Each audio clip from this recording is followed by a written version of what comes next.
barres d'objectifs. Sur Excel 2010, quand on va au niveau d'insertion, par exemple là, on sélectionne tous les graphiques. Comme vous le voyez ici en bas, il n'y a pas de graphique combiné. Donc, c'est un handicap, c'est un obstacle. Bon, je vais supprimer tout le tableau. Donc là, on a un tableau comme celui-ci. On a la valeur des valeurs 1, les valeurs 2. Et on va voir ces deux valeurs, on les compare par rapport aux objectifs. Je sélectionne tout mon tableau avec CTRL A. Je vais aller dans Insertion. Au niveau colonne, je sélectionne le premier tableau.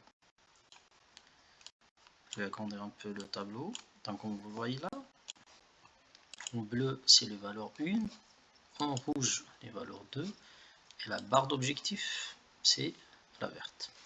Moi ce que je souhaite ici, c'est que la barre d'objectif ne reste pas comme ça.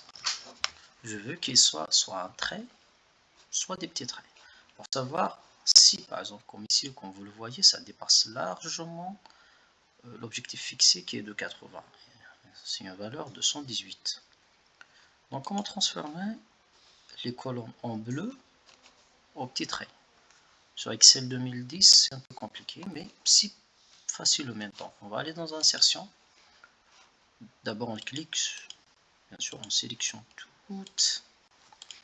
On va faire comme ça, on sélectionne. On va aller donc Insertion, nuage de points. On clique sur le premier graphique de nuage de points. Vous voyez, ça s'est transformé. Ça, c'est très bien. Déjà là, ça donne beaucoup plus. C'est beaucoup plus clair qu'avant. Quand vous le voyez à ce niveau-là, on voit des triangles. C'est que ici, ça n'a pas atteint l'objectif. Ici, ça a dépassé largement l'objectif.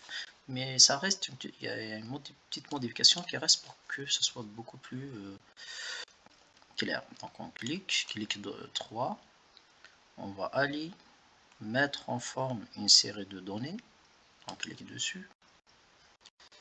Et ici, on va aller option de marqueur. On clique sur option de marqueur.